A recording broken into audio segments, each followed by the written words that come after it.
In the name of the Father, and the Son, and the Holy Spirit, amen. Lord, we thank you for the sunshine and the beautiful weather. Help us to share your light with the world through our work in the church. Bless our meeting and our conversations today. Help us to share our gifts with one another, as we know that together we can spread your light even further. Amen. Father, Son, Holy Spirit, amen. Great. Okay. Welcome, everybody. I thought we would start off, we're not going to go around and do introductions of everybody today, but thank you for everybody who put your church or organization along with your screen names so that we can kind of identify where everybody's from. We do have at least one new person today, Kelly Schmitz from St. Odelia. So she is working now alongside Amy. So I'll just let Kelly introduce herself. Or Amy introduce her, whichever you prefer. You know, it's so funny. I have lost you guys. I can't see you anymore. Can you see me, right? I can see you. And I don't know what in the world I just did. Okay. I was trying to minimize. Anyway, Kelly, and I'll let Kelly introduce herself.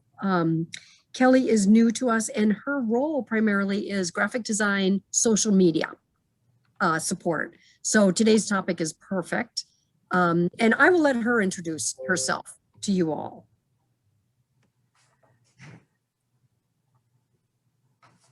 Getting back into working, I'm going to be working part-time at St. Odelia. I was a stay-at-home mom for the past almost 8 years.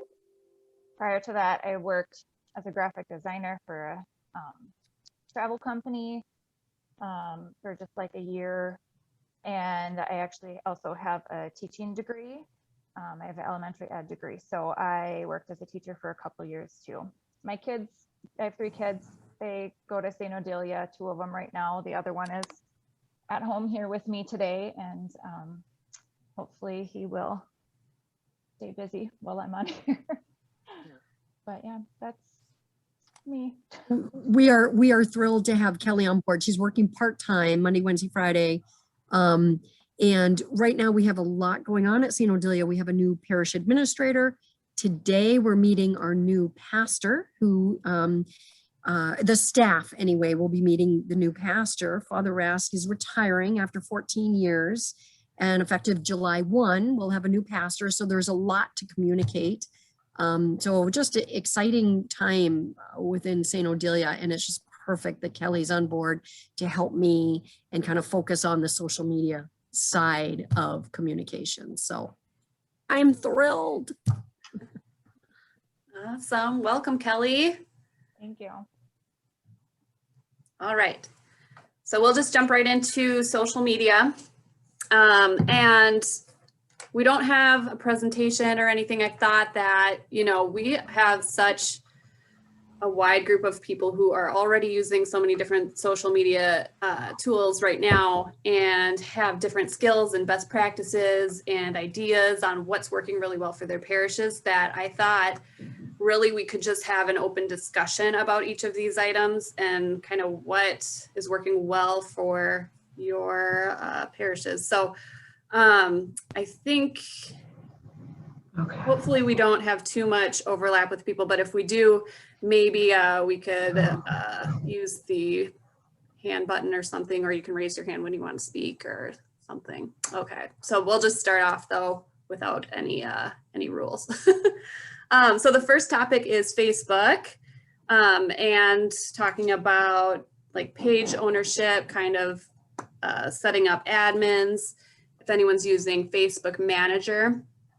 One interesting thing that came to my attention. So I've been doing all the social media at St. Hubert since I started almost 8 years ago now. And it's really just been me, but during COVID, I added our associate pastor on there because he was doing some different live streaming things. And about 2 months ago, my personal Facebook account, which is what is connected to our parish page, was hacked. And I had to lock it down and couldn't get into it or access anything, which was really scary because then I couldn't get onto our page to do anything. And if somebody were to go on and put some spam or do things on our page that was not good, that would have been a really bad situation. So thankfully we did have the associate pastor on as an admin too, so he could kind of monitor it and watch it while I was kind of locked down for 24 hours to get back into my page. So I guess that's, at least from my perspective, a recent incident that made me think, well, it does have some benefits to have an extra admin on the page, but interested to hear what your parishes do and how you kind of handle the admin and the posting and who's kind of in charge of all of that at your parishes.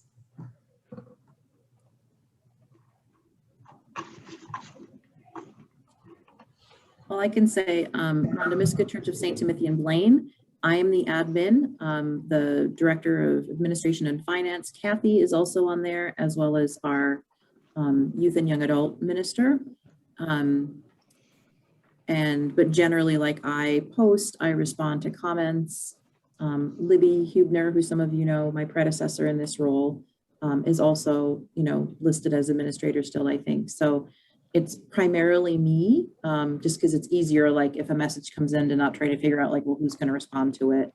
And we use it, I generally am now posting once a day, and then we stream the Mass Saturdays at 5 o'clock on Facebook and have pretty good engagement there. Like, people during the sign of peace, people will type in peace and then like and respond to each other. And so there's some nice community building there.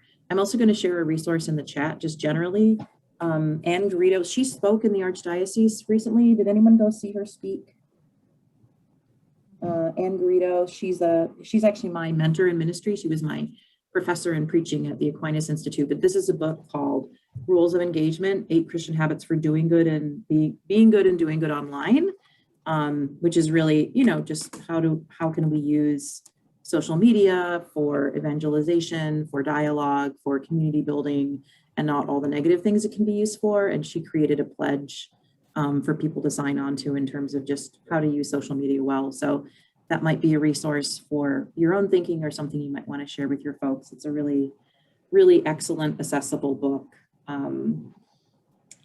just especially in a super polarized time in our church and world, about using social media thoughtfully and through a faith lens.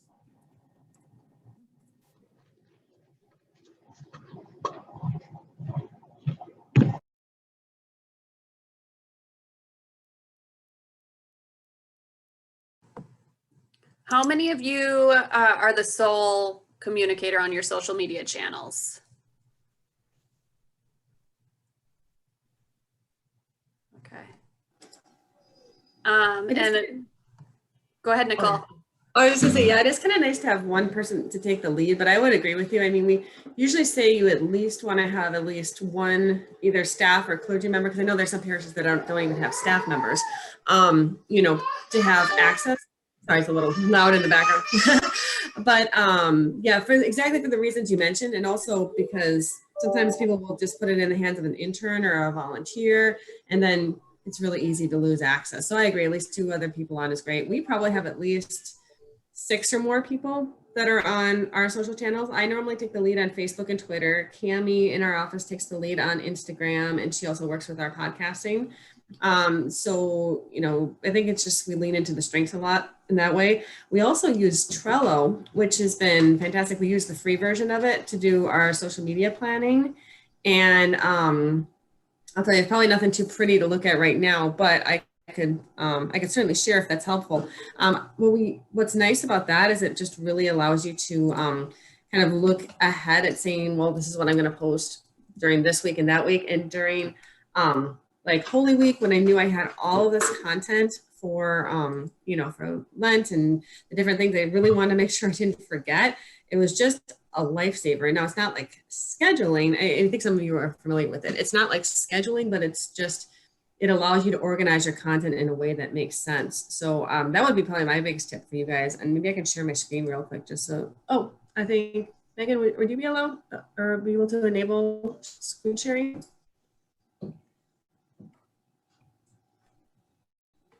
Oh, I think you're muted. Sorry. Okay. Okay. See if you can do it. I checked. Yes. Multiple participants can share. Okay. Yep. There you go. Perfect. So yeah. So then this is what we've how we've been really doing it. This isn't nearly as full as it normally would be. I haven't had no time this week to do planning. But yeah, for each of these, then you can say kind of the date that you want to post it, and you can add an image on. You can inside, you can add a link for some different details of where you would want to link it to. And then we just keep one of those going each week for Facebook, Twitter, and Instagram. So for instance, as we're looking ahead, there's Mother's Day. We have some graphics we'll be adding for Mother's Day too. So I'll be adding that in. We mark different things like here's the Pentecost Mass we have coming up. And then we have the 1 year anniversary of George Floyd's death. And so you can really, plan out as far as you want, really, to just make sure that these things stay on your radar. So that's what we've been doing. That, and then I think Cam, she's the one who's been working on these Instagram images, which I found have really boosted our just the exposure that we get on Facebook. If I just take those and put them in our Facebook post versus just doing a link.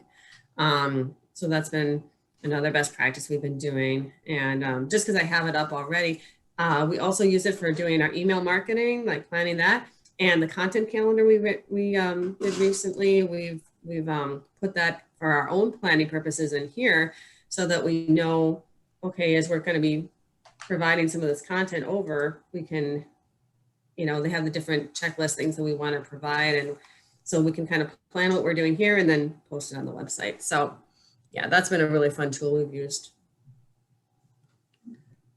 And you said it's free, Nicole? Yeah, all the functionality we're using now is free. There's more that we might go to a paid version, but even that, it's only $9.99 a month per user, I think.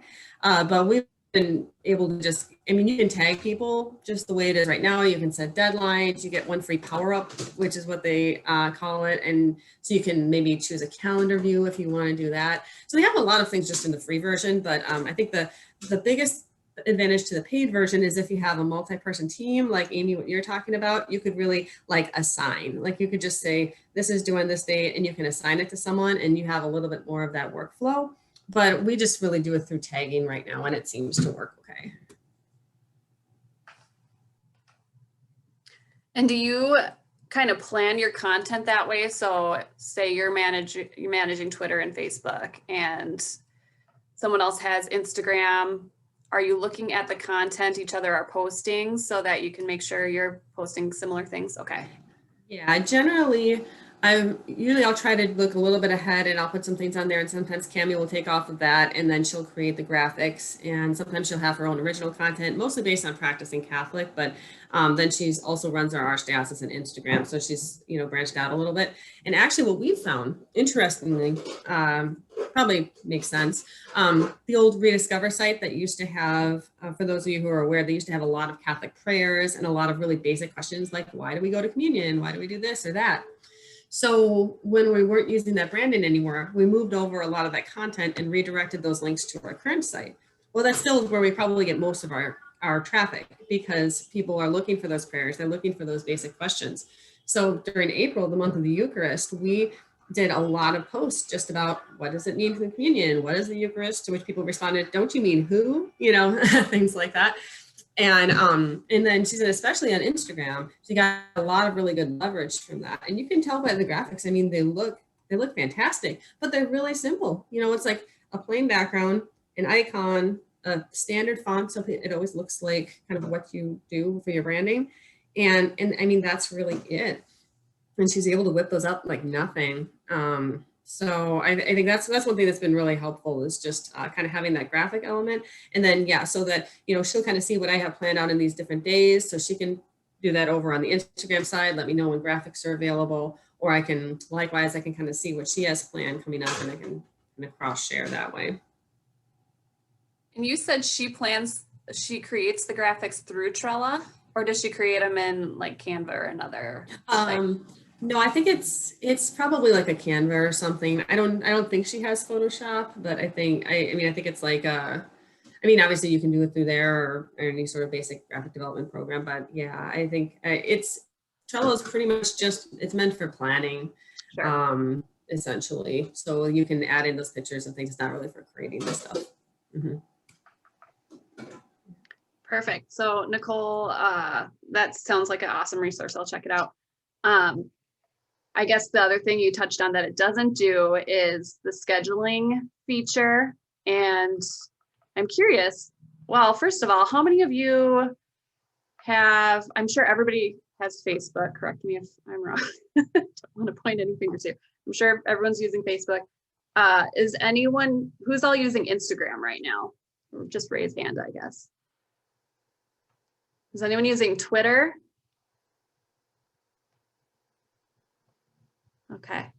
I'm interested to hear too about what people are using for scheduling content.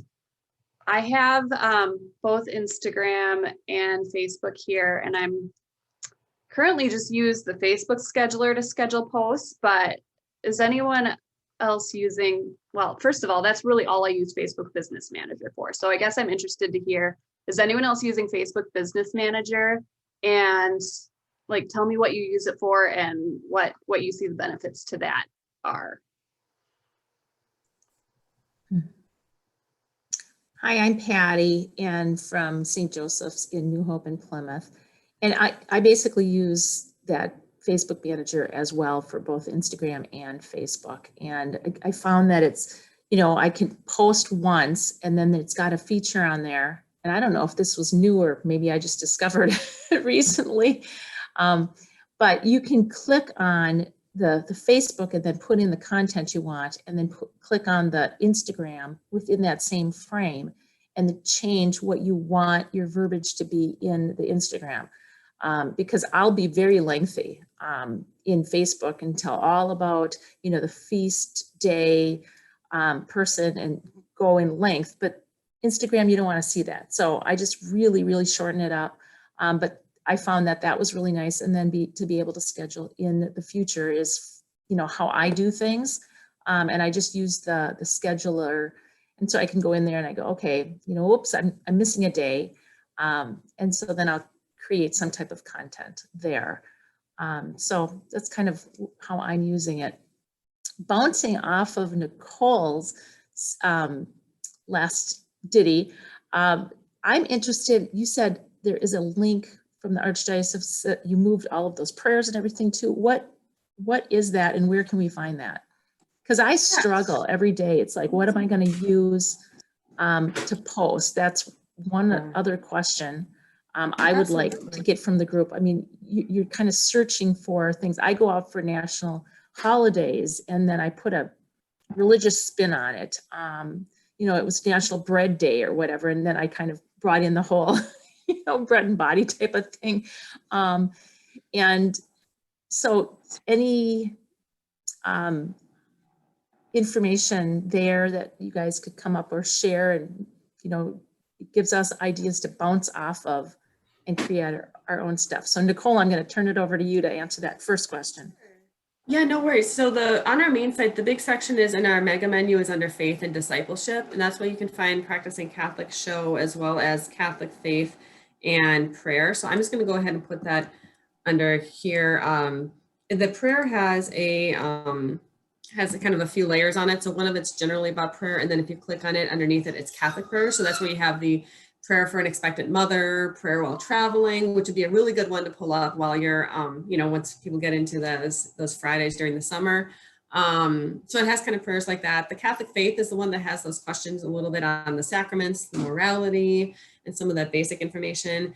And then Practicing Catholic right now, we're doing more and more of taking that off into segments. And I think we're going to find ways we can use that better. We're thinking about making like playlists, like things like all the interviews that had on the topic of racism, or all the ones that had to do with Catholic schools or things like that. We'll be moving in that direction. So those might be helpful as well, but that's the link I put in there right now. The other link, and this isn't going to help you for like every day, but hopefully it'll help a little bit moving forward, is for the content calendar. This is the page, the actual page I ended up developing where we're going to be posting these things. So right now I just have some things through May and a little bit in June. But like, for example, we're developing content that's going to kind of help for launching, you know, back to Mass. No date for dispensation, but I mean, frankly, we know we really should be inviting people well before the dispensation is lifted anyways, as soon as we're able to safely. So, you know, we'd have that toolkit there. We'll have our Synod small group toolkit there, you know, as well as those daily things like we'll have I think I put that up already. Goodness, sorry, it's been a crazy week. But yeah, there should be some Mother's Day. Yeah, there's 4 different Mother's Day graphics in there right now for social media graphics, like a couple of general Mother's Day ones, one that about Mary, and then one about spiritual mothers.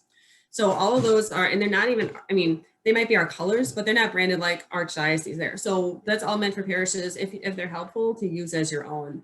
So yeah, if you're ever, you know, any of those resources hopefully might be helpful.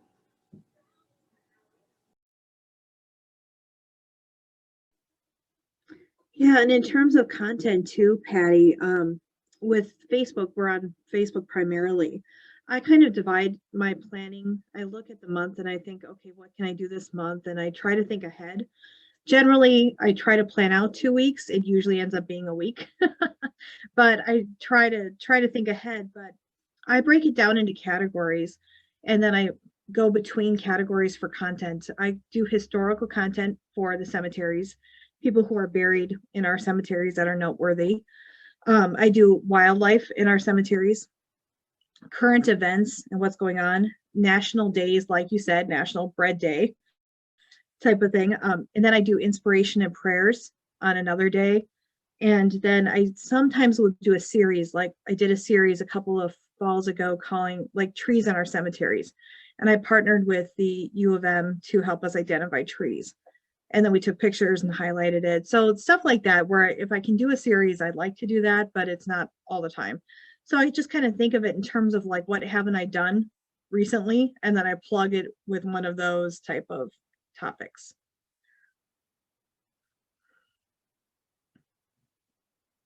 I would add that I don't at all subscribe to the idea that you have to post every single day.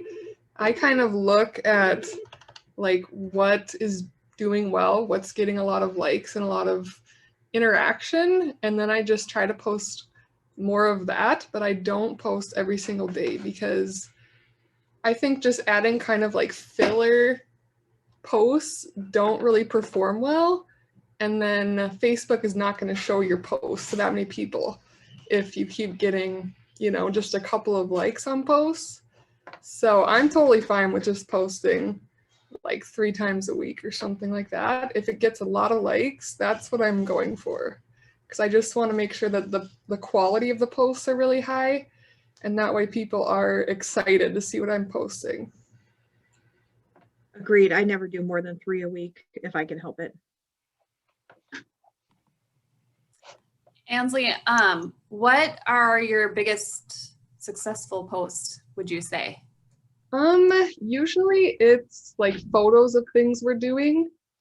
So I just try to share, like if there's a big event like First Communion or something like that, like I'll try to get a lot of cute photos of the kids and then post that, and then that gets shared a lot because people's family members are in the pictures and they want to, you know, show it to all their friends and families.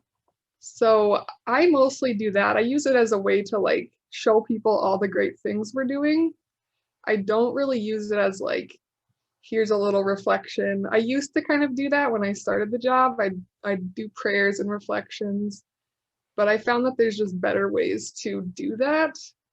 And I'd rather just share kind of what we're doing and get people excited about all the different events and opportunities that we have. That's my main goal of all of my posts. Along those same lines, we at Our Lady of Peace used to post a lot more content before the pandemic, but since pandemic has started and kind of looking at things that we're doing, I've been focusing more on trying to document kind of like what Ansley's saying, trying to document things that are actually happening in our community, because those are the things that get the most engagement anyways. So I've gotten away from, I used to do a verse of the day once a week, and I'd find you know, a Wisdom Wednesdays posts and things like that. And I've gotten away from those and focusing now more on just documenting what's happening at Our Lady of Peace in our community. We have a school attached to us, so it's nice I can take some content from the school as well. And then we're looking at getting into more video-based content for all of our social media platforms. So I'm in the process of creating a recording studio down in one of our rooms that we don't use. So we're going to be pivoting towards a lot more video content and video documentation of what's happening, because video beats the algorithm better as well.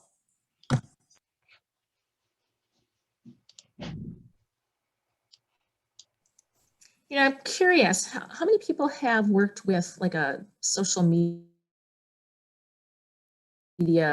agency that kind of works with you on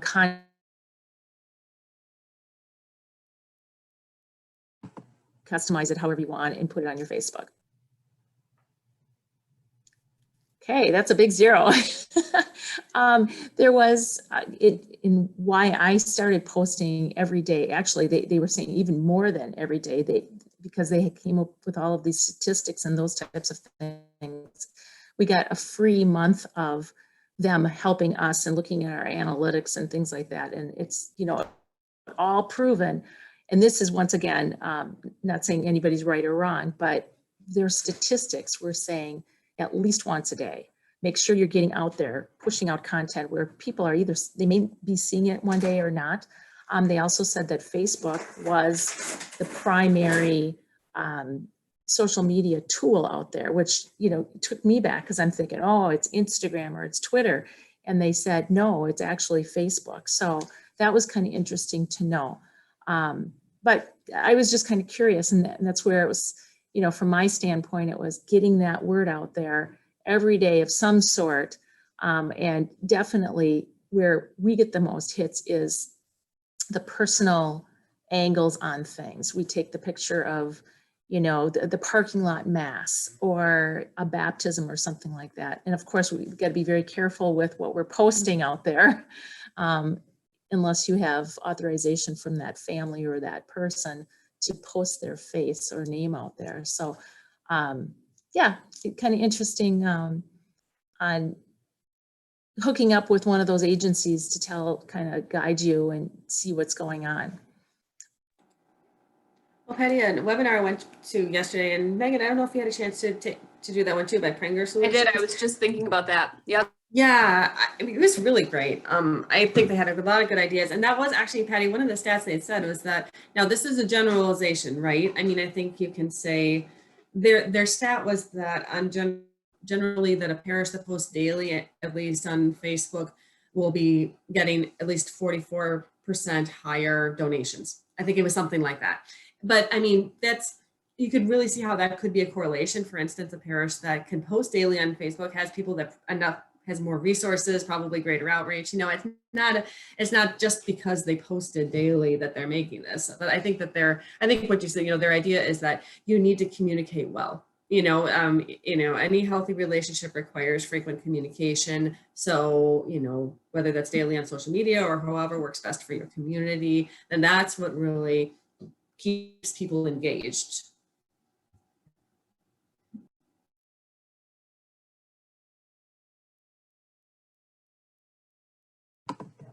Yeah, I was thinking about the comment about Facebook being, because I keep hearing comments about, you know, Instagram's the way to go now. All of the younger generations on Instagram. And I think in a sense, yeah, that's true. That like a lot of the, you know, upper teens, 20s, 30s are mostly on Instagram. But I think the point was that Facebook is kind of the spot that everybody's at. So it's kind of like a blanket of, you know, that's kind of reaching the most people and not just one particular demographic. So, and I mean, our Facebook page definitely has the most engagement between Instagram, and we're newer at Instagram too, but Facebook gets more engagement for sure than Instagram. So yeah, it's interesting to hear the different perspectives, because I think, you know, hearing from, you know, our youth minister or other people who are tapped into different social media accounts, sometimes, you know, it kind of can weigh you down a little bit, like, oh, am I not even reaching anybody, or is this not even effective, and what I'm trying to do is pointless? But it's kind of reaffirming to know that, you know, it is good to put your energy into your Facebook page, and it kind of is, in a sense, the front door to the people who aren't quite engaged yet, who are kind of seeing you or checking you out that way. You know what, you are so right, Megan, and that's part of why we brought Kelly on board. I was randomly posting. Actually, I was using Facebook really to upload our Sunday Mass on live stream. And that's about it. And I actually did think that our youth ministry folks were posting on Facebook, and they really were. And I think Kelly just noticed that, 2 hits or something in the last year. So we really need to start utilizing, and actually Kelly has been sharing some information and posted some cute pictures about First Communion, and it just all of a sudden our numbers have gone up incredibly. And I'm really seeing that Facebook absolutely is the way to reach people. And and then we do have Instagram as well. Not using it quite as much, but we will, and Twitter as well. So it's kind of an untapped resource for us right now that we're really hoping to utilize. And Kelly, jump in with whatever, you want to share. What, in the last, I would say in the last month, I think, or maybe the last 3 weeks, we've utilized it quite a bit, and I'm learning more and more as we go. And I love the graphics. And actually, Nicole, did you mention there's somewhere on the Arch website where we can grab some graphics to use? Yep, exactly. Yeah, the link I had kind of in the bottom here is, and the chat is the one that has the content calendar. So Okay. yeah, that's where we'll be putting more of those graphics where you can kind of, and I mean, they're generally square. So, you can, it's meant a little bit more for Instagram, but they do work on Facebook. Like I said, we've still gotten some pretty good reach out of those. So yes, feel free, if you find them helpful, Okay. use them. I think, and then I'll put this other link in there, this is going to be the schedule of the different things that we're planning to post throughout the year. So it's just as a reference in case you're wondering what's coming up. I'll add that too. Thank you for sharing that. Sure. Yeah. Oh, I was going to mention something about Instagram. If you're not yet, it might be interesting to play around with video on there. That's one thing that, I mean, if you're posting, it has to be a minute or under or so, but for like the general posting, but they also have IGTV, which was, as we were talking about doing some of our live streams before, that's kind of a tool we're looking at using. Because one thing we found is that we're just not getting nearly as many viewers on as we used to, obviously, as people are getting out more, on Facebook, on YouTube, for some of just our general one-off events. But I think there's a different audience that's through Instagram, and you can also, there's like a Q&A feature you can do if you want to do like Ask the Priest type of thing. There's different features there. So that might be something, as you talk about like your younger audience and how to lean into it, to maybe look at that a little bit more, and see if maybe that can strengthen that platform a bit.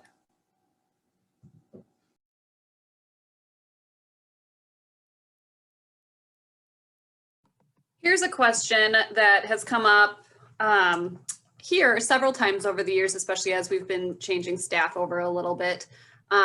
So we've got our parish Facebook page, we've got our parish Instagram page, and we also have a youth ministry page that our youth minister manages right now. But typically I don't allow people to come in and create like a one-off page associated with St. Hubert. So, like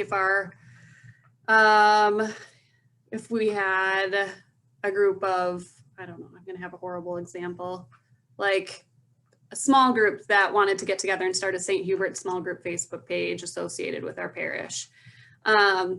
I don't allow any other pages to grow from St. Hubert other than the ones that we already have here. And just interested to hear what others do with that. The reason is like with Instagram, we've had a lot of turnover in youth ministry, and one youth minister starts a page and then 2 years later a new one comes in and starts a page, and then I don't have access to either page. So we've got ghost pages floating around, and it just takes a lot of effort to grab a hold of those. And then that's kind of can be a little bit dangerous to have pages associated with you that you don't have control over or nobody within the institution does. So interested to hear what others do and kind of their own, what's working well for you with that. I think listening to what you're asking, that Facebook groups makes a lot of sense because you can have a group linked to your main church page, but then, you know, you can still have access to it, but basically it just runs itself if the group is strong enough. We just started a Facebook group page, which I think I added you accidentally, Megan, to it. For us, the idea of that is more of our internal communications can be through there, but also to build community. So we do prayer requests in there, and things like that. And right now we're still trying to, you know, grow it and build engagement, but it's, the Facebook groups on Instagram, I think it's a little more tough. I think Instagram, I would probably just have one main page. We had a youth group page, or our youth ministry had a page, but it got such little interaction and such little engagement that it didn't make sense. So it ended up, it's just sitting out there in the abyss now, in the void. But yeah, I think Facebook groups is the way to go for anything like that, especially a small group or something like that. They can just get on there and share what they want there to worry about managing a whole page. Yeah, I'd echo that. For us, we've created on our school page, we have a group added to our school Facebook that's for alumni. So that way we can still see what's going on there. And then on the church page, we have a group that is for small adult or young adults. And so when they're managed within that, it seems a little bit easier to keep a hold of. Now there are a lot of, I don't know if you're running, if you also have schools, a lot of our individual classes will have a class of 2025 page that a parent runs and starts and is in charge of. Those we make sure to say those are not a part of anything we facilitate. However, we ask when they start those to include someone that can keep tabs on it, you know, because we wouldn't want to see it be disparaging or any of those kind of things. So a lot of us monitor those kind of groups just to make sure it's appropriate content and about school stuff. So it does get to be a lot. So I kind of keep it real tight on what groups I allow.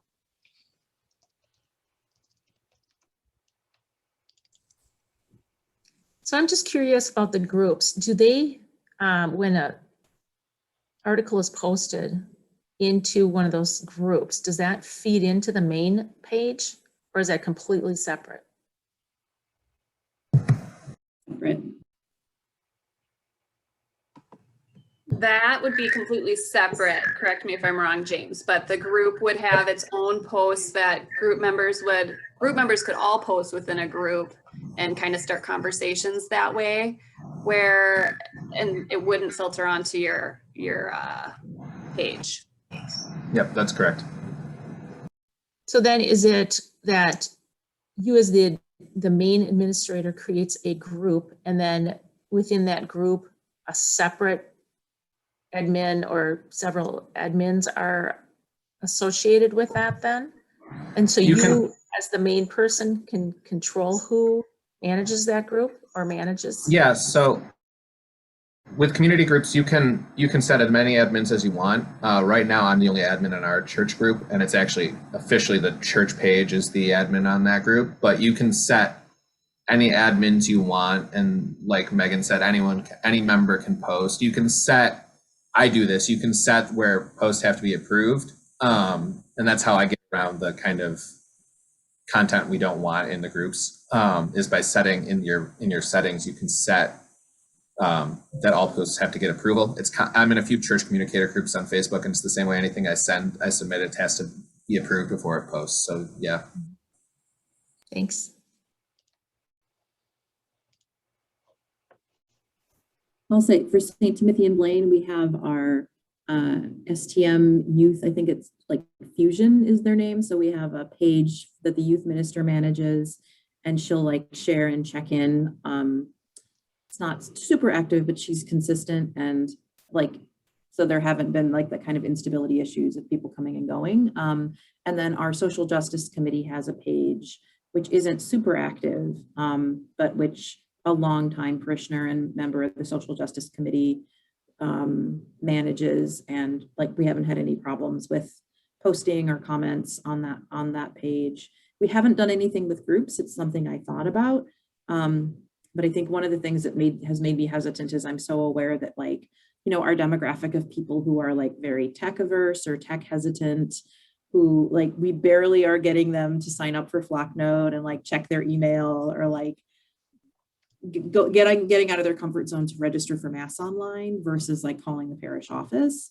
So I just feel like asking, you know, I'm hesitant to create a group that would like meet the needs of a certain demographic, but like people who are already feeling kind of maybe alienated or struggling with like the burst of tech stuff during COVID, like it's like another thing that they would feel excluded from or would be stressed out about accessing.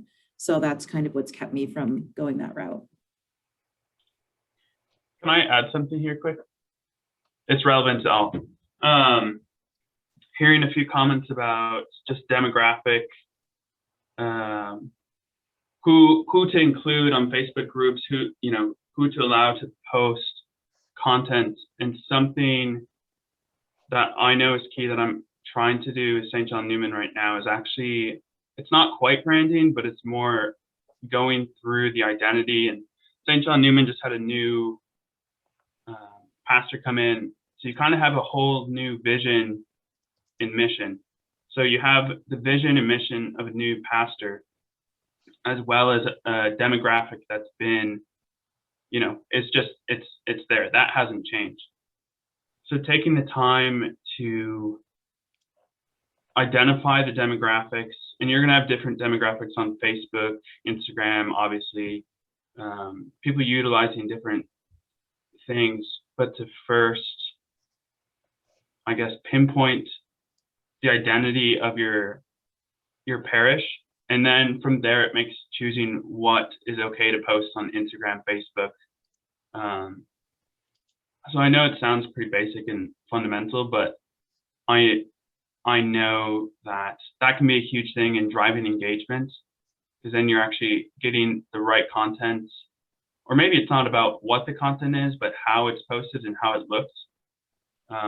So when you identify that can actually be a huge game changer, and because you're just prioritizing the right stuff, because there is so much you could do with social media, with YouTube, with videos, with content. Like, we're communications for the most part, but like content creation could be its own job, in 2021, just because there's so much you could be putting out there.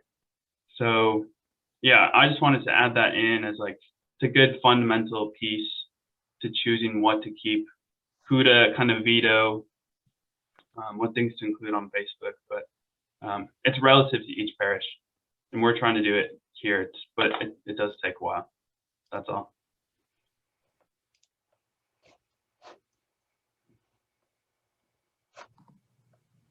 That's a great point, Thomas. I think there's so much Catholic content out there and so many different tools and resources and, important things happening that it's so easy to get overwhelmed with, what should I post? There's just so much, but focusing in on what your mission is at your particular parish, which for me is probably going to be different than St. John Newman, and that's okay.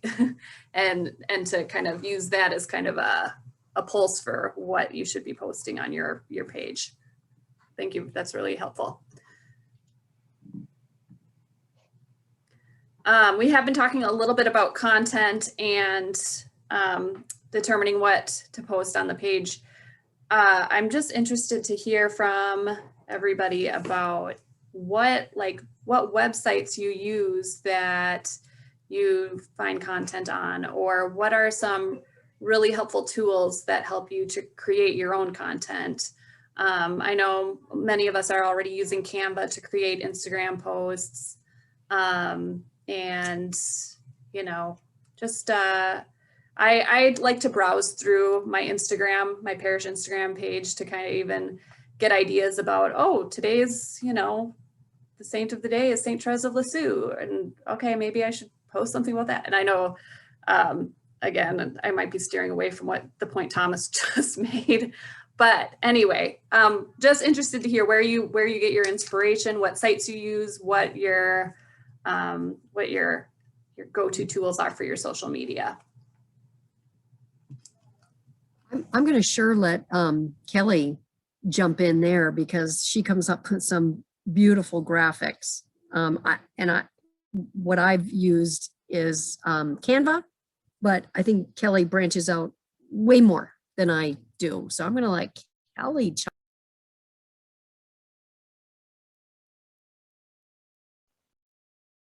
Lately, I have, primarily been using Canva.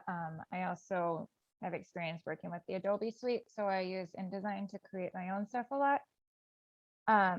I find the things that perform the best are the pictures that I take myself of images around our building and our church and what's going on. So that's primarily what I use to create content.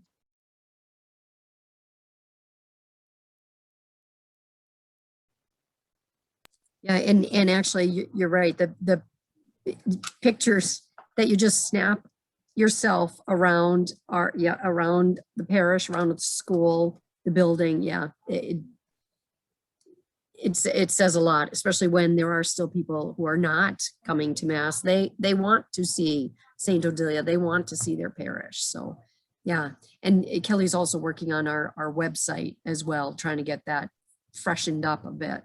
So yeah, current pictures go a long way. Mhm.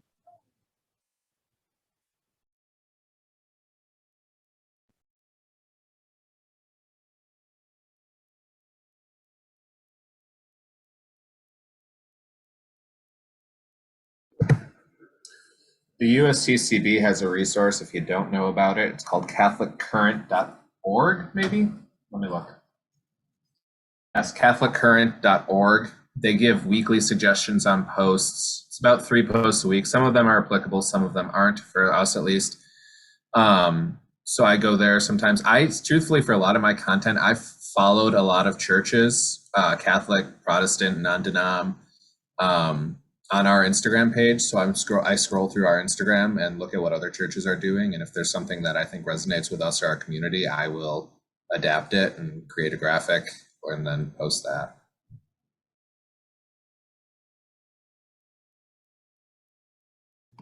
I think one thing, and Nicole, they touched on this a little bit at the webinar yesterday. Once that link comes out, I'll share it with you. It was really, really good. Is the posts that you put up being, I just totally lost my train of thought. Not necessarily focused on events or things that you have going up, not focused on internally on yourself, on your parish, but looking outward to your audience and focusing it on you, asking questions. Hey, how are you celebrating Mary this month? Or, personally, I do find that when I post a spiritual uplifting message on there, it gets a lot of engagement and a lot of likes. I think people are sometimes still looking for a little bit of hope and a little bit of uplift in their day, and seeing those on social media are good. But I do find on my own posts too, when I focus too much internal on like what we have going on here, like, oh, we have this, event going on for the Knights of Columbus on Friday, or,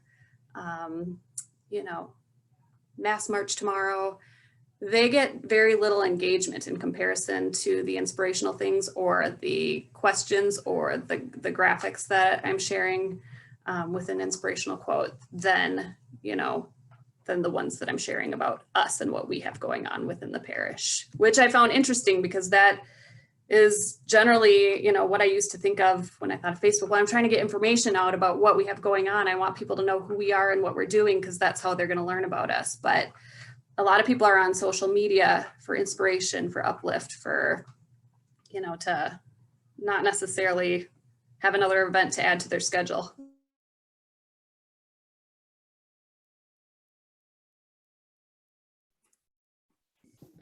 I agree, Matt. I think our posts that get the most hits are we do a lot of inspirational ones, but that's because people come to us looking for grief, when they're grieving. So we are slightly different in how we post, because our inspirational ones are pretty successful. We do them on loss and death and prayer, basically. And I try not to overdo it, but maybe once a week, once every 2 weeks, do something that's a little bit more focused on what people might be going through that way. And then they love our animals, our wildlife. So yeah, anything if we could do events, they're like, whatever. And if we do something that's out, more of an outreach or just something fun going on, they respond a lot more to that. So it's either the fun or the reflective. I think that gets us the most bang for our buck. And also to contradict what I just said about not focusing internally, because a lot of you had just talked about pictures. People do love pictures to see what we have going on here. They just don't necessarily want to hear that we have an upcoming event. But if we share, oh, this couple just got convalidated in their marriage, and share a couple pictures about that, people love to see the culture of the parish. So those are always really good posts as well. I just reviewed some of our insights, and just so I could, sometimes what you think is really popular isn't. So I wanted to look at the numbers, but I have found that people like to see themselves or their children. For instance, we posted just all the names it was on the bulletin, the second graders that just got first communion. Well, that one has a huge hit because people like to see their children's name and they're proud and they maybe want to share that again.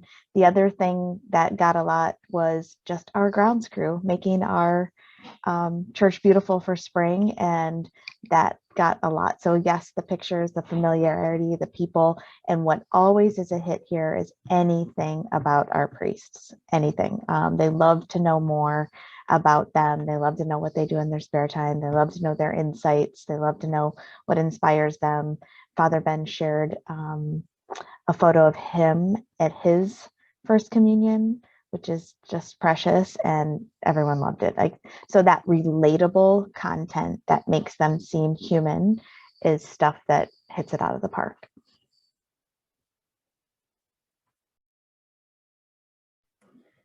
One practical thing I've noticed, particularly during COVID, when so many people aren't physically coming to church, is, I always get a series of pictures when the sanctuary has been decorated for like a new, for Lent, for Easter, for Advent, for Christmas, and people love seeing the church. And, the flowers and all of that. And, definitely pictures of kids, people like first communion pics have been, get a lot of comments. One thing I'm really nervous, I'm a little nervous about like asking things for engagement. Like, I think it was during the season of creation, I was like post a creation and got lots of pictures of people posting their pets, which was great. But I'm just always aware that it's a little bit of a Pandora's box because someone might say something political, or then it becomes this question of like how to moderate it if people don't necessarily know how to engage. But one thing I've done, this is actually something Libby started that I continued, is like the first of every month is say, hey, it's the month of May, we celebrate Mother's Day and Pentecost and Memorial Day, but what are you celebrating? Graduation, birthday, wedding, special, whatever. And people will post, it's my granddaughter's birthday, or someone's graduating, or it's our wedding anniversary, or and that gets nice engagement. And it's just a way of sort of sharing good news that's been fun.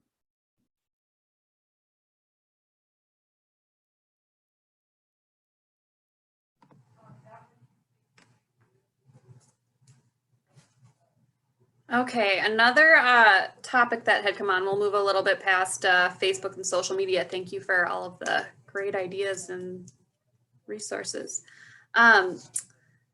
Thomas, you had brought up YouTube as a possible topic for today, and I think that's great because a lot of us are still utilizing YouTube for live streaming and connecting with our parish through different videos. But I'm going to turn it over to you to just kind of make sure that we cover the questions and the topic that in the sense you wanted to cover it today. Totally. YouTube Studio is one of the things I wanted to go over because obviously it operates differently when you're in the back end. Creating content for YouTube, what should be on YouTube, what do people want to see on YouTube. Talking about thumbnails. Thumbnails are huge today, just for anything. Yeah, I think that's mostly what I wanted to go over, and just a little bit probably covering metrics as well. Numbers aren't everything. Obviously, the mission that we have in the church transcends numbers, but they are important. So yeah, I think those were the main things that I was just curious about what people are doing. YouTube is a pretty untapped resource in at least the Catholic Church, mostly because creating video content is it can be expensive, to get a good light, microphone, writing out a script, getting the priest to sit down and, I don't know, make a video series, or it takes time. Again, it could be a full-time job just doing that. But yeah, I guess just opening it up for questions, or if people are using it that way, or if anyone's made any videos on YouTube. Yeah. So OLP for the last couple of years has been posting our youth and young adult minister has been posting videos from her Edge talks. So she records them after Edge mostly for people who can't make it, but they've been posted on our YouTube channel for a couple of years now. And like I said earlier, we're pivoting towards doing more video-based content. We're investing probably about $6,000 or $7,000 into gear and a studio space right now over the summer. So because of what you're saying, that YouTube is a very popular site. It's the second largest search engine besides Google, and so there's just a huge resource there for it. So we're looking at using the studio not only for on Facebook. We have a Divine Mercy Chaplet and Chat on Fridays and a Rosary on Mondays, I think, that our pastor leads. But then on YouTube, I'm looking at series where we can, kind of look at what are popular questions that people are searching for, and trying to answer some of those questions, just to provide answers to those questions and to give people kind of a touch point with us. So that's kind of what we're looking at least. Nice. Firstly, sweet. Secondly, I guess I have a question about how did you sell that to either parish council or to the priest? Like, who did you have to get on board to devote $6,000 or $7,000 to making videos? Yeah, so my immediate sell was my business admin, but I've been talking about these things for a while, and we've been through the pandemic, we've been live streaming a lot. We've been Zoom meeting, live streaming our Edge meetings, our middle school ministry every week and all that, and using my own personal gear. So from a kind of selfish standpoint, I said, hey, we need to stop using my personal gear and start, investing in this stuff, because I don't think video is going away. And then I've just, I've come with research and with, a plan of like, these are the types of things that I could see us doing with this. And I could see us putting out weekly content with this. And that's kind of where I started. I have another person who works on communications on the school side, and I got him on board as well. And then they pitched it to the pastoral council. The pastor here is kind of a techie as well, and a tech nerd. So he was a pretty easy sell on it. He does some things with video already, so it was just a pretty easy sell there. And then the pastoral council, I think we have one guy who's in sales and marketing and another who's in journalism on our pastoral council. So they've just, I think, seen that writing on the wall and saw that there's probably more benefits to that than which outweigh the cons and the hesitancy on spending the money. I have a question. So we're looking at doing some more videos too, but as I look at the platforms, one of the concerns is that other videos come up and they may or may not be in line with your mission. And we feel that could be pretty disastrous for us, but I don't know if you have an answer to that. So my viewpoint on that, I'm sorry if I'm hogging the space, please somebody tell me to shut up. My viewpoint on that though is that it's the same thing in Facebook. people get ads, and the ads are based on their browsing history. It's the same thing in TikTok. It's the same thing in YouTube. The algorithm is showing them videos based on their browsing history. So we're just there to be a light in that space or an inspiration in that space, and what they choose to go to from that is beyond our control, and what they're seeing is based on what they're already looking at.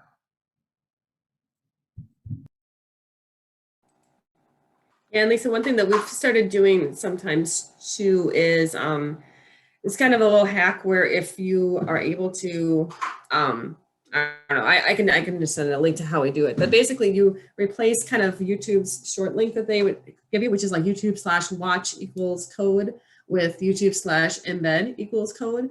And then it actually takes you just a landing page that has like a full screen of your video, and you can just play it. So you don't actually see it in YouTube's platform. It's just the video. So it might like show videos at the bottom at the time that it's done, but it looks like it's just your video.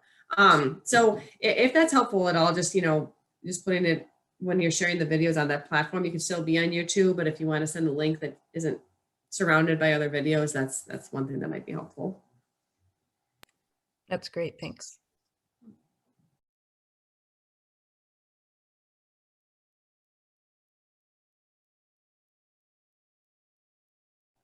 Yeah, I just like YouTube because I think it's probably second to Google, like the world's biggest search engine, maybe even more than that.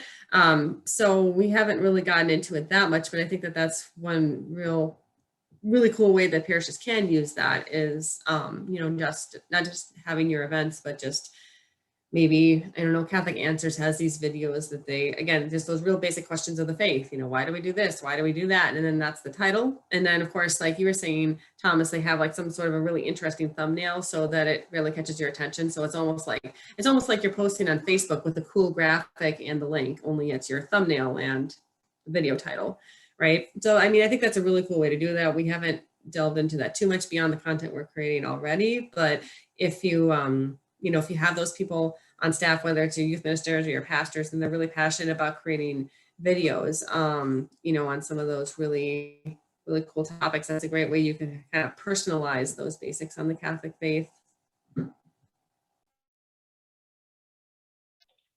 If people are on YouTube already, I mean, they're looking for something that's engaging. And I even think about this with, the Ascension Presents stuff. Father Mike Schmitz has covered some pretty hot topic stuff. And I've been a Catholic my whole life and consider myself relatively with the times.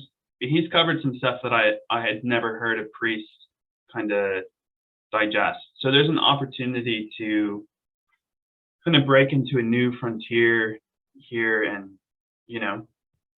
educate people who know nothing about the faith, but also educate people who are in the faith. So it does take more time, and it can be kind of hard maybe what's the return on investment, because it is so expensive, and our priests have very busy schedules, and taking however many hours out to make a video where you don't know what like the tangible, like people are seeing it but they're not necessarily coming to church or doing whatever you're measuring it by.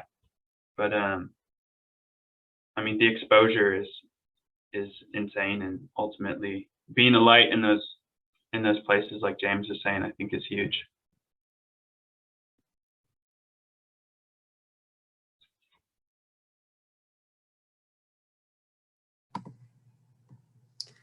Do we want to talk a little bit about metrics with YouTube videos? I know that's come up in our Flock Note discussion group a little bit too. So for our masses, I would say our daily masses have about 40 views or so, and then our weekend masses are at about 300 to 400. We take down our masses after 24 hours just to make sure that people aren't misusing them, having them out on YouTube for too long. But our other videos, like if our priest does a video on St. Joseph, or hey, welcome back to church video, those we keep up indefinitely. I can't speak too in depth on our analytics. I haven't dived into it too much, but if anybody else wants to talk about that, feel free to do. I was going to ask you, Megan, can you talk about taking them down after 24 hours? the YouTube that St. John Newman has, everything's been left up, including funeral streams. And so I'm just trying to figure out what should stay and what should go. I'm going to take the funerals down for sure, but. Yeah, and actually, the funerals we leave up a little bit longer. We leave those up about 10 days afterwards, just because there's a lot of people that are trying to access them afterwards. But the reason we take the masses down, and we used to leave them up indefinitely, like as of 6 weeks ago, we had our masses up on YouTube from last year when we first started live streaming.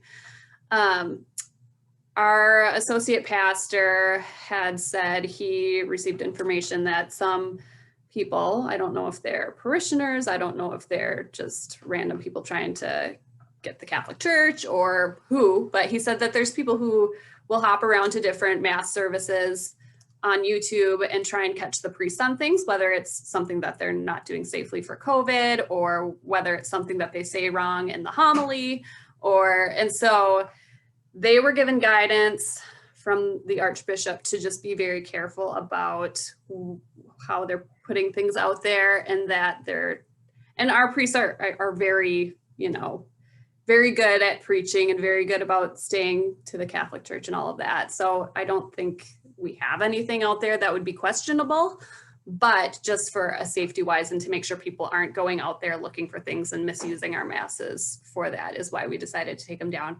And the second reason is, as we're hoping to bring people back to Sunday Mass in person, we want to be encouraging them to participate in Mass on Sunday, on the Lord's Day, and participate, at the same time as all of us, or at least the same day as all of us. So taking it down the next day encourages them to watch it right away versus, oh, well, I do my Sunday Mass on Wednesdays, or, whatever it happens to be.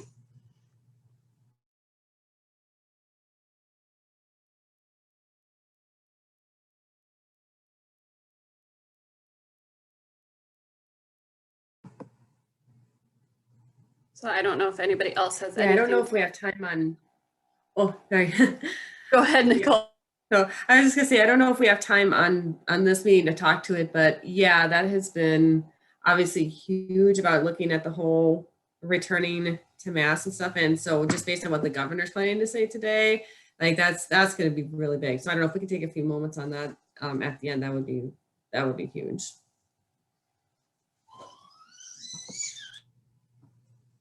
To talk about welcoming back to Mass. Right, exactly. Like just to tell you what we've been doing on our end and what we're looking at and kind of where the status is, but also just kind of like based on what the governor's saying, that some of those those plans might change, and just in general kind of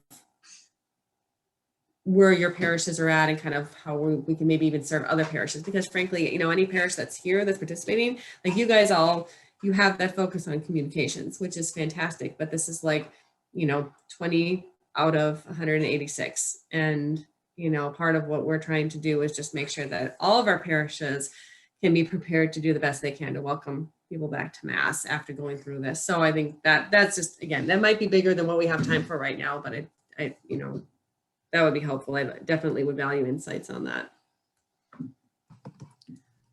Well, I think we could talk a little bit about that now. We have a little bit of time. We may not get to go too in depth on it, but I'm really interested to hear about what other parishes are doing. If you're loosening things up a little bit there, if we're still, obviously we're all still limiting our attendance a little bit.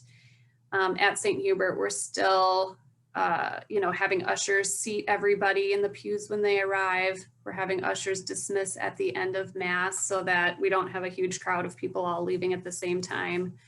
We only have one line that goes up for communion at a time. And then the usher dismisses for communion to make sure that people are 6 feet apart with that.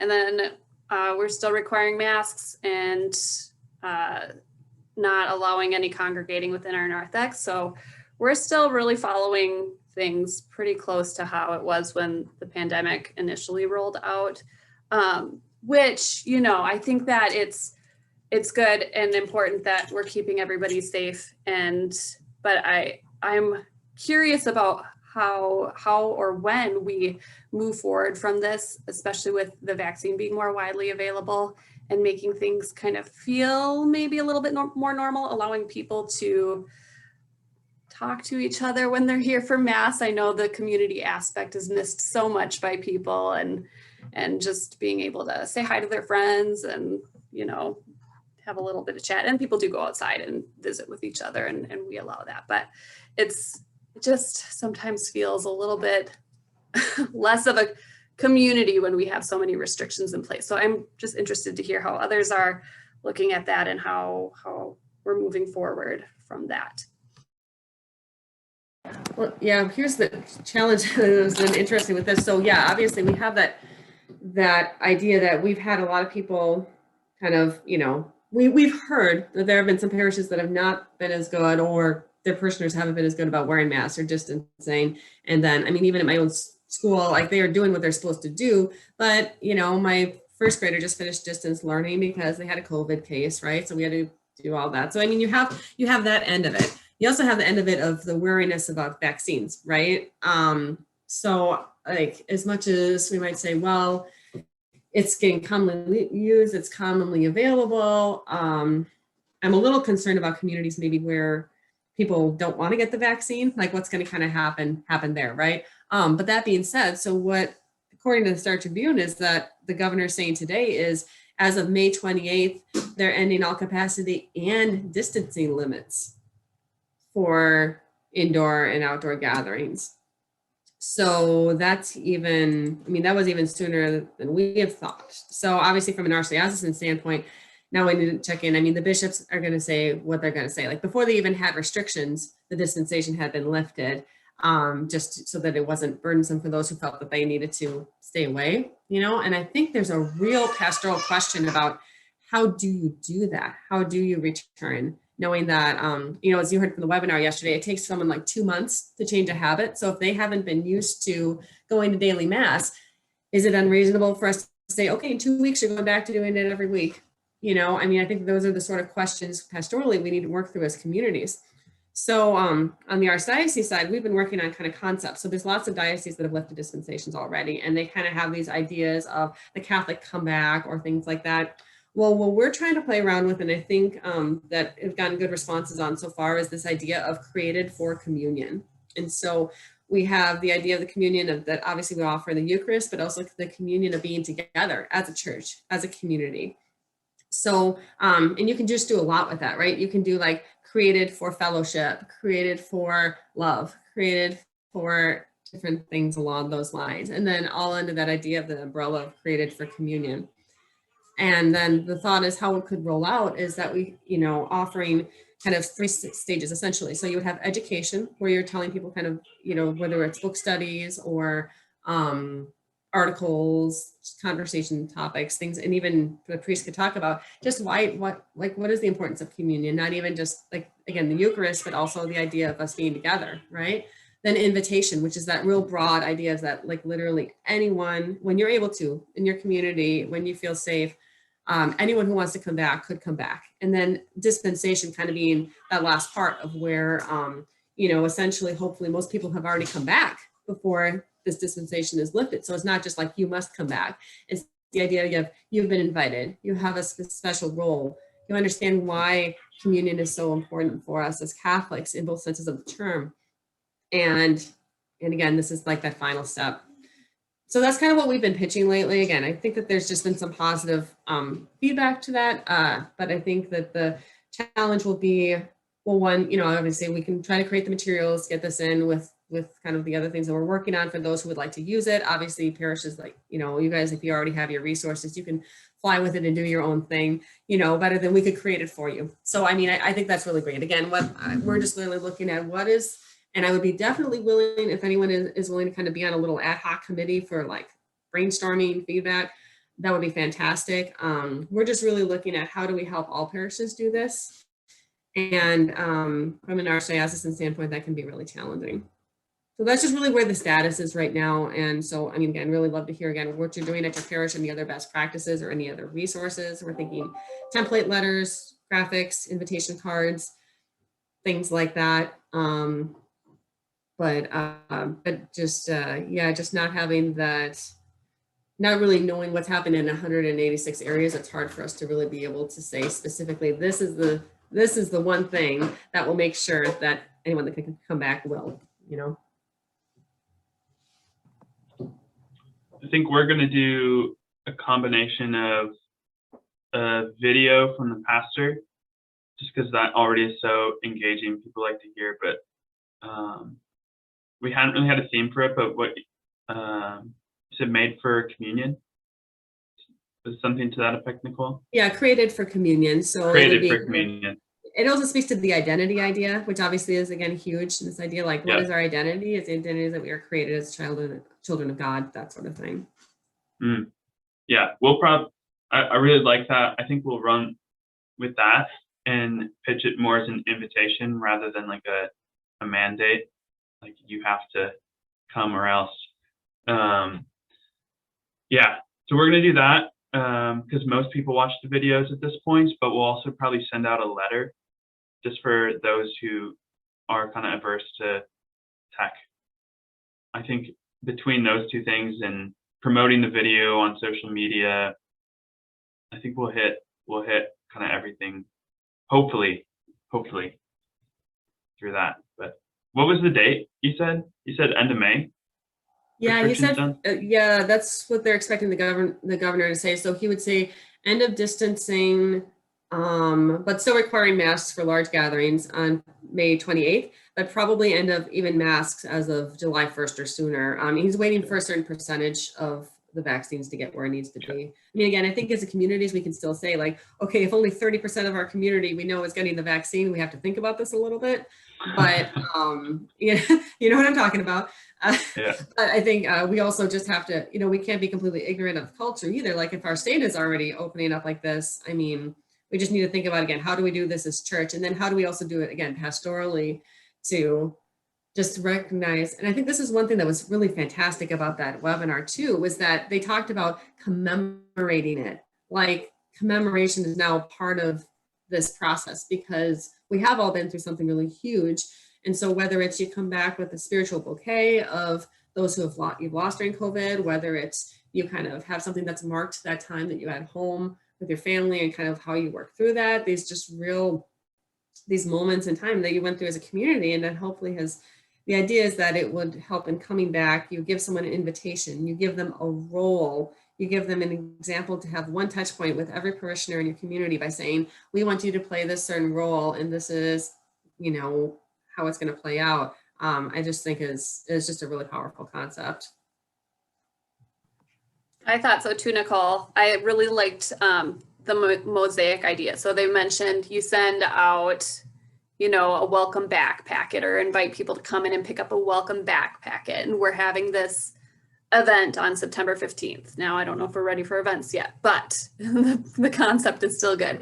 So we're having a welcome back event on September 15th, and you have an important role here at our parish. And we're sending home like either a tile or the mosaic thing, you know, a piece of a mosaic that your family would come and put on a wall that's going to commemorate like our entire community coming back together as a whole after a really hard year.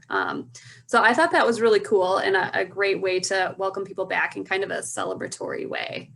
So I'm kind of thinking about some of that here as well.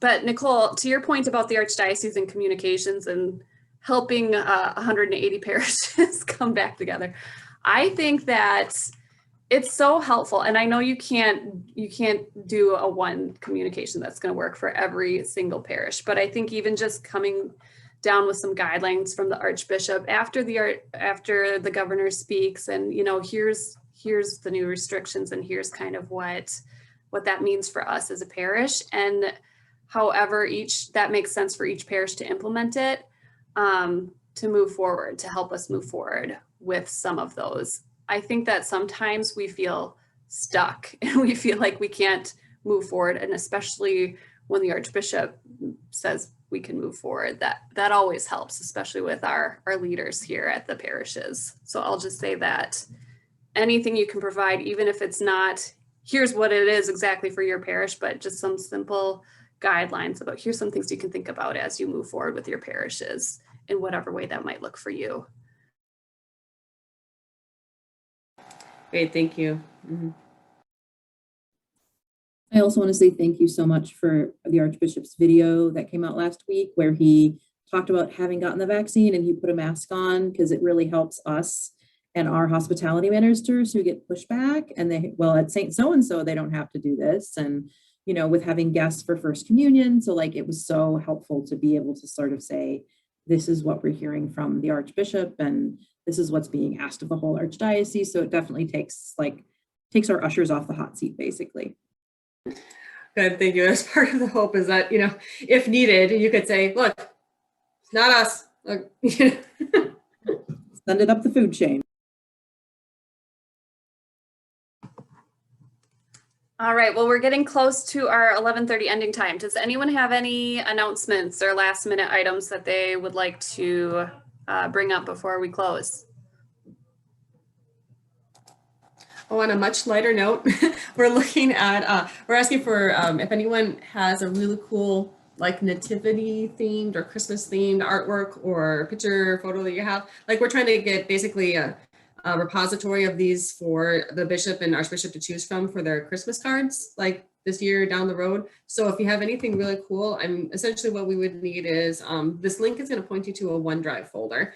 And we'd want each of the photos to be labeled with your parish name and city, and then with a Word doc that just has information about, you know, who took the photo, the year of the artwork, just anything we need to know about that if we were to use it on a Christmas card. So yeah, anyways, that's just kind of a fun one, nothing super urgent, but if you have one that you think would work, then this link will kind of take you to that OneDrive folder. Put that in here.